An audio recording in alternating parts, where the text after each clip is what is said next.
Bonjour.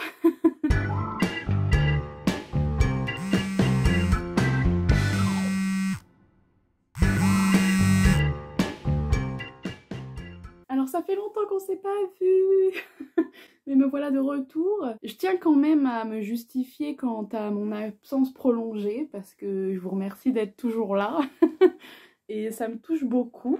Et vous faites preuve d'une très grande capacité de compréhension suite à ma disparition. Vous êtes quand même 375 aux dernières nouvelles, moi je suis émue de ça. En gros, c'est vrai qu'en 2021, pour moi, il s'est passé beaucoup de choses, notamment professionnelles. Je suis passée en fait d'un quotidien où j'avais rien à faire à un quotidien où j'avais des trucs à faire. En tout cas, merci d'être toujours présent et voilà. Et comme nous sommes aujourd'hui le 3 janvier 2022, me revoilà. Donc on va continuer avec la troisième partie de mes lectures de 2020. Mais moi à l'entendre je trouve ça ridicule, hein. Mais j'ai dit que j'allais au bout, donc je vais au bout. La première œuvre de cette vidéo sera Sacrée sorcière de Roald Dahl. Donc Roald Dahl, il est important dans le champ littéraire parce que je crois qu'il est le premier auteur jeunesse à avoir une certaine reconnaissance académique en fait. C'est-à-dire qu'aujourd'hui, il y a des travaux universitaires sur Roald Dahl, etc., sur la littérature jeunesse, et je pense vraiment que c'est lui qui a ouvert la porte à ça, en fait. C'est pas une sous-littérature, en fait. C'est un genre littéraire à part entière. Et pour replacer Roald Dahl, je pense qu'il faut faire un petit aparté sur l'histoire de la littérature jeunesse pour comprendre à quel moment il intervient, en fait. Donc Roald Dahl, il intervient au milieu du XXe siècle, à peu près. Et il faut savoir qu'avant lui, la littérature jeunesse, j'ai l'impression qu'elle se divise un peu en deux pans. La première, ça va être évidemment tout ce qui est lié au conte, enfin la littérature morale, les fables aussi, enfin toute cette partie-là en fait, dans les comptines, etc.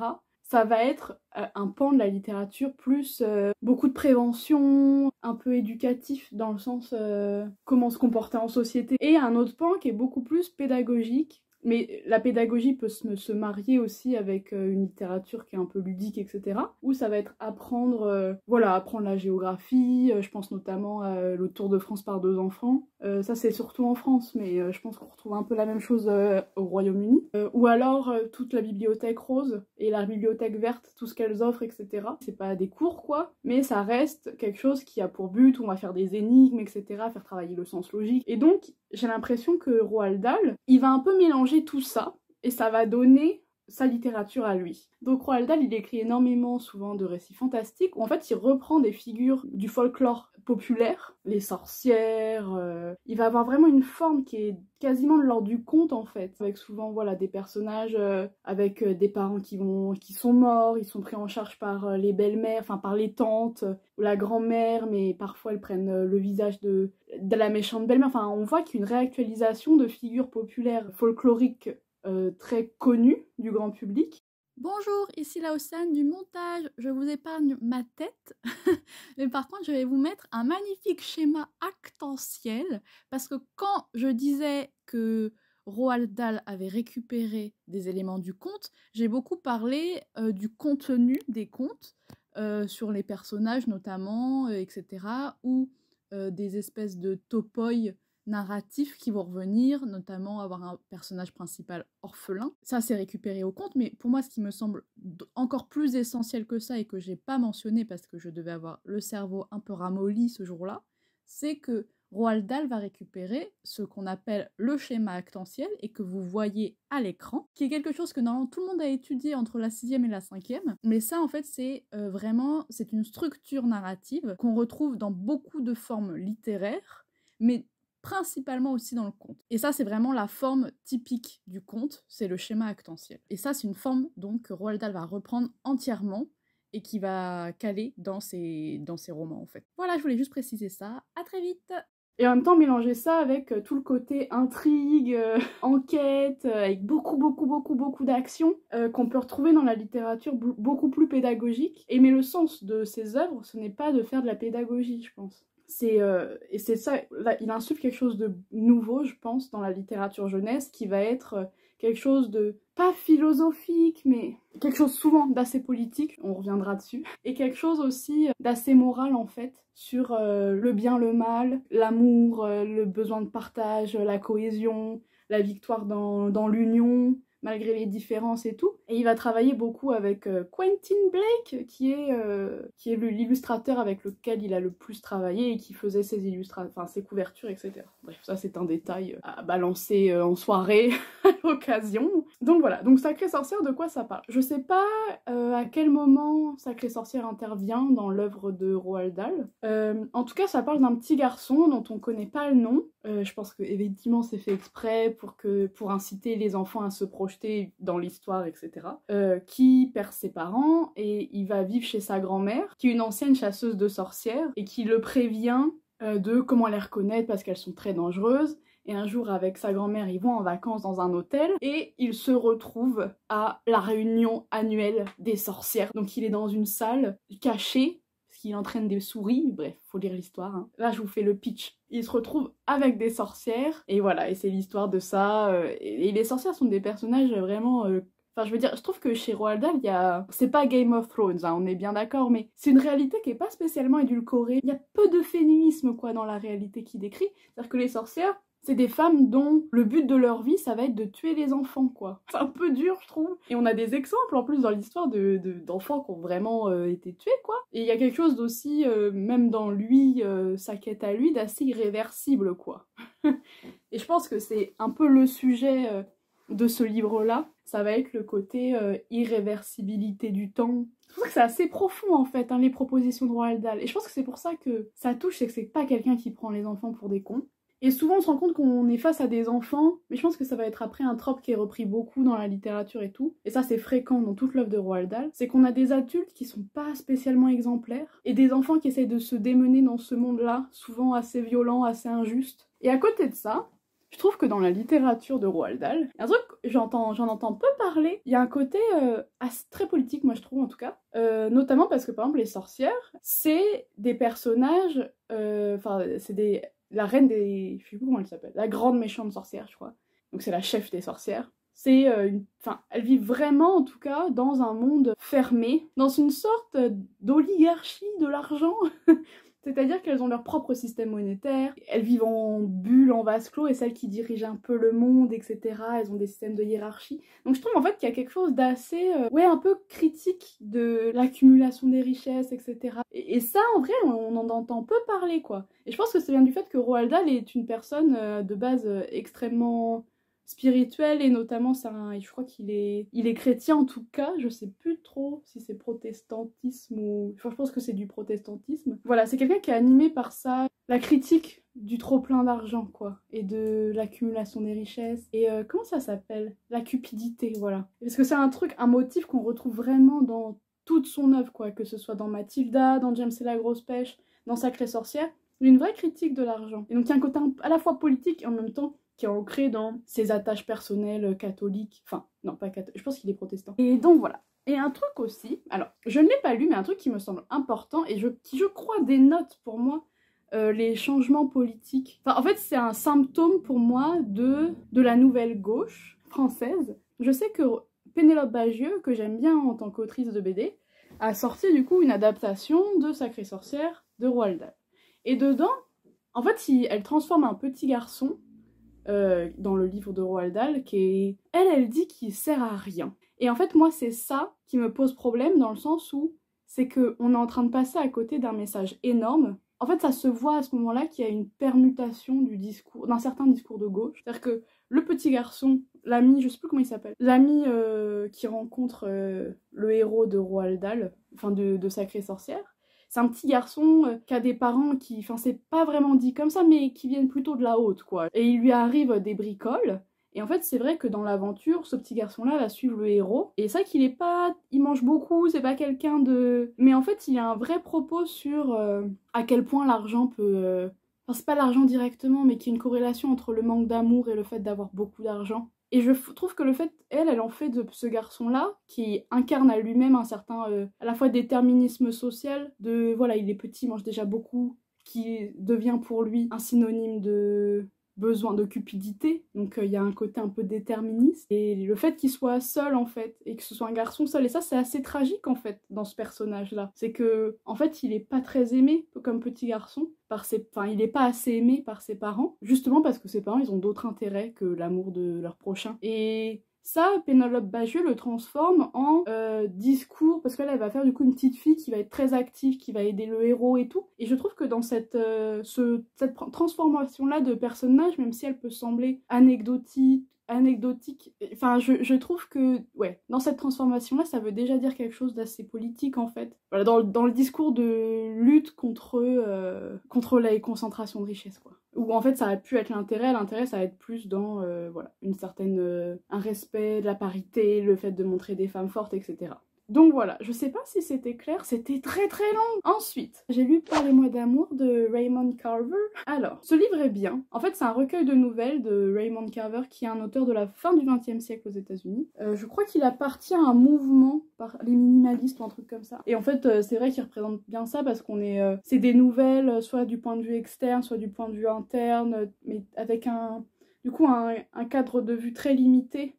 Et ça parle beaucoup de ce que je me souviens de solitude et tout. C'est une littérature assez minimaliste, où il y a très très peu de commentaires du narrateur. Enfin, il y a très peu de voix narratoriales, si ce n'est celle des personnages en eux-mêmes, le point de vue interne, quoi. Il est assez touchant, je pense que ça parle d'un certain désespoir américain, quoi. Une désillusion, je pense. Après, pour être honnête, voilà, c'est un recueil de nouvelles. Il y a des nouvelles qui m'ont plus marqué que d'autres. En fait, le problème de ce livre, c'est que je pense, moi je l'ai lu en français, et je pense qu'il est très mal traduit. Et ça vaudrait le coup de remettre le nez dedans si quelqu'un passe par là.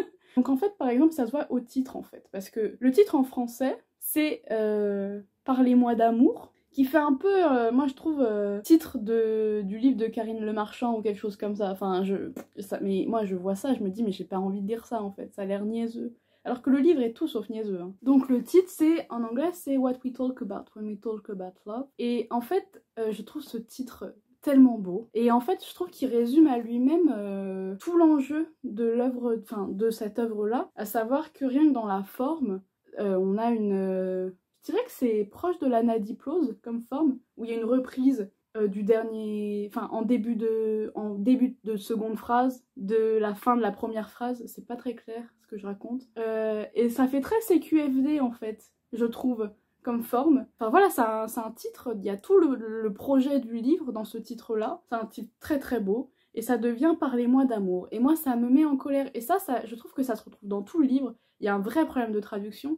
Ou même parfois, parce que du coup je l'ai lu en français, mais parfois ça me semblait tellement bizarre que je suis allée voir sur internet des extraits des nouvelles en anglais en fait, parce qu'il y en a qu'on peut trouver sur internet en anglais. Et je trouve même parfois sur la question de la traduction de la valeur des temps et tout, je sais pas, ça me gêne un peu quoi. Donc je pense qu'il y a un problème de traduction. Aussi il y a eu, par exemple, il y a une nouvelle dans laquelle il y a un des personnages qui est sous, et en fait c'est assez clair, même si c'est pas dit il était bourré, mais genre c'est assez clair en anglais que il y a une personne qui est un peu alcoolisée, et en français mais j'avais rien compris quoi. Enfin il y a des trucs parfois je comprenais pas, enfin, et ça m'a frustrée parce que je sais que c'est l'œuvre, en fait c'était l'œuvre préférée d'un de mes profs, et du coup ça m'a vraiment frustrée parce que je suis sûre que c'est un très beau livre, et c'est un très beau livre de fait, mais c'est juste qu'il y a un vrai, enfin pour moi il y a un problème de traduction en fait. Donc voilà. Ensuite, après ça, j'ai lu énormément enfin j'ai lu... La fin de l'année avait été marquée par des BD, parce que je pense que j'ai eu une phase un peu régressive à la fin de 2020. du coup, voilà. Donc j'ai lu la bande dessinée Anaïs Nin sur la mer des mensonges. Donc c'est en fait la mise en BD des carnets de Anaïs Nin. Anaïs Nin, c'est une autrice importante de la fin du XXe siècle, non pas la fin, plutôt ça prend, plutôt même début du XXe siècle, qui a eu une vie vraiment spéciale, on va dire. Disons que c'était une femme qui vivait pas selon les standards de l'époque, avait besoin de liberté. Je pense qu'on a beaucoup retenu voilà, ce besoin-là. Puis il y a quelque chose aussi, il y a juste une esthétique Anaïs Nin très poétique, etc. Et je trouve que ça c'est très très bien retranscrit dans la bande dessinée, où les images sont très très belles pour le coup. Enfin moi je trouve que c'est une très bonne biographie en tout cas. Après, juste, je pense qu'Anaïs Nin elle a quand même une vie particulière, je veux pas vous spoiler, mais je pense que il y a des gens, ça va les dégoûter quoi. Il y a un élément dans sa vie, voilà, je laisse ça aux freudiens quoi, mais je peux comprendre que ça puisse choquer. Après en fait aussi il y a un truc de... On sait pas si tout est vrai, parce que dans la manière parfois de se raconter, peut y avoir une volonté de créer un décalage, parce que c'est dans le décalage qu'on va pouvoir dire la vérité sur nous, mais je pense que beaucoup des choses dites sont vérifiables. Ça met, ce livre peut mettre mal à l'aise, quoi. Mais les dessins sont très beaux. En fait, on voit dans la BD tout le chemin d'une femme qui essaye de se plier à ce qu'on attend d'elle en tant qu'épouse, en tant que fille, etc. Et en fait, elle se sent corsetée là-dedans, et voilà, c'est une ode à la vie d'une femme, quoi. Ensuite, j'ai lu Peau d'homme de Hubert et Zanzime, qui est une BD qui a fait énormément parler d'elle. Et donc moi, je l'ai lu en me disant, allez, pourquoi pas. En plus, le thème, moi, je me suis dit, franchement, je pense que ça va me plaire. Et en fait, pas du tout. Je suis désolée, hein, j'ai détesté cette BD. Et je vais m'expliquer. Peau d'homme, donc, le titre s'inspire de Peau d'âne, et on est donc voilà, sur la reprise du mythe de Peau d'âne, etc. En fait, c'est une jeune fille dans, je dirais, à la Renaissance italienne, début de la Renaissance italienne, c'est fantastique. Une jeune fille va se marier avec un homme qu'elle ne connaît pas, comme c'était l'usage. Et en fait, sa tante, je crois, lui donne une peau d'homme pour qu'elle puisse se déguiser en homme et aller un peu faire ami-ami avec son mari et voir la personne qu'il est et tout. Et donc, l'histoire parle de ça, et vraiment, enfin vraiment, je n'ai pas compris l'engouement autour de la bande dessinée. Voilà, moi en fait je trouve que c'est une œuvre qui est assez opportuniste, parce que c'est un livre progressiste, ce qui est pas un problème en soi, hein, mais et je trouve que ça y va vraiment au rouleau compresseur. Je trouve ça un peu grossier, c'est une œuvre qui se passe au Moyen-Âge, mais je comprends pas trop pourquoi le choix du Moyen-Âge. Je trouve enfin voilà, on est toujours sur une représentation très caricaturale de ce qu'a pu être le Moyen-Âge, enfin la fin de la Renaissance, début du Moyen-Âge, enfin cette période-là, où on en fait un siècle, enfin pas un siècle en fait, mais une période d'obscurantisme, etc. Alors qu'il y a eu sans doute un peu de ça, mais il n'y a pas eu que ça, et je trouve ça dommage d'en faire un truc vraiment à ce point très cliché, quoi. Je comprends pas pourquoi, en fait, si c'était pour à ce point déformer ce qui était le Moyen-Âge, pourquoi pas avoir pris... Enfin, je veux dire, c'est une histoire qui aurait pu être transposée à d'autres époques, dans d'autres situations, dans d'autres zones géographiques, etc. Je comprends pas du coup pourquoi le choix du Moyen-Âge. Et surtout que je trouve qu'il est vraiment assez mal décrit. Et en fait, je pense savoir pourquoi, c'est parce que je crois que les quelques années avant, un an plus tôt, il y a L'Âge d'Or qui est sorti. Je sais plus si j'en ai parlé, je crois pas. J'ai peut-être le mentionné, mais j'en ai jamais parlé sur la chaîne. Et c'est une BD incroyable de Roxane Morey et Cyril Pedrosa. Une bande dessinée, mais vraiment incroyable. Et pareil, qui se passe au Moyen-Âge. Une BD un peu fantastique. Voilà, on retrouve les dessins un peu cartoonesques, etc. Mais qui a eu énormément de succès, à juste titre, parce que c'était un livre, enfin moi c'est une BD que j'ai adoré, quoi. Et je pense que du coup c'était pour ça qu'on l'a mis au Moyen-Âge, parce qu'il y a eu cette mode un peu de on va faire ça dans un monde, voilà, en Occident, à une période... fin du Moyen-Âge, début de la Renaissance. Mais je trouve vraiment du coup que je comprends, en fait c'est vraiment ça, je trouve que le choix du Moyen-Âge est très arbitraire, je comprends pas pourquoi. Je trouve que c'est assez grossier, tout est un peu grossier, même le dessin est un peu grossier, les couleurs sont un peu grossières, ternes et tout.